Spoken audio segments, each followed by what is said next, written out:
15 over শেষে বাংলাদেশের run 150, 2 wicket হারিয়ে। তো সেই ক্ষেত্রে শেষ 5 ওভারে 8 উইকেট হাতে রেখে বাংলাদেশের রান আসলে কত হওয়া উচিত?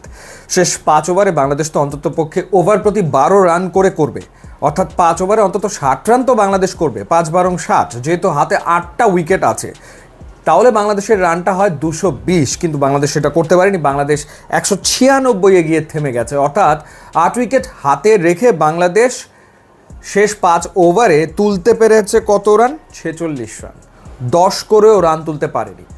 এবং এই যে 25 রানের ঘাটতি থেকে গেল, সেই 25 রানের ঘাটতির কারণেই বাংলাদেশ পাকিস্তানের বিপক্ষে সিরিজের তৃতীয় যে টি-20 ম্যাচটা, সেটাও আসলে হারলো এবং হোয়াইট ওয়াশ হলো পাকিস্তানের কাছে এই সিরিজে।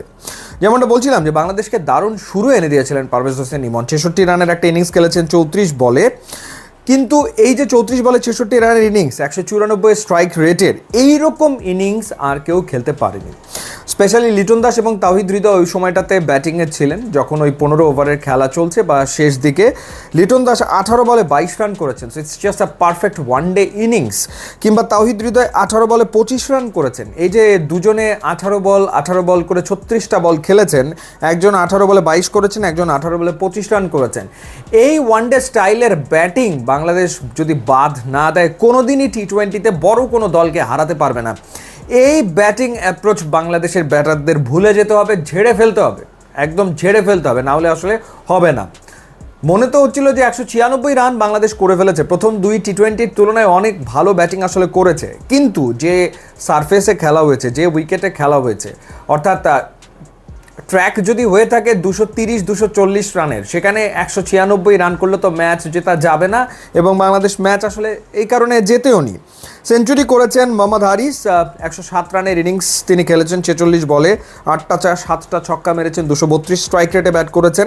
হাসান নওয়াজ 13 বলে 26 করেছেন। সাইম আইয়ুব 29 বলে 45 রানের ইনিংস খেলেছেন।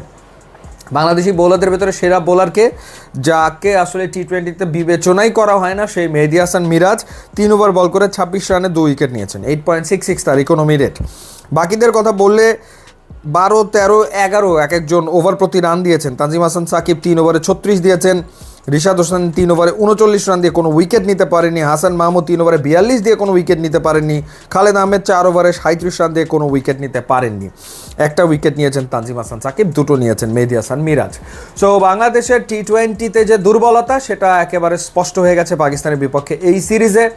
সো এখান থেকে বেরিয়ে আসতে গেলে প্রথমত বাংলাদেশি ব্যাটারদের ওয়ান ডে মেজাজের ব্যাটিং স্টাইল ছুঁড়ে ফেলে দিতে হবে, বাদ দিতে হবে, না হলে আসলে হবে না। বাংলাদেশ আসলে বড় টিমের সাথে টি-20 জিততেও পারবে না, এটাই বাস্তবতা।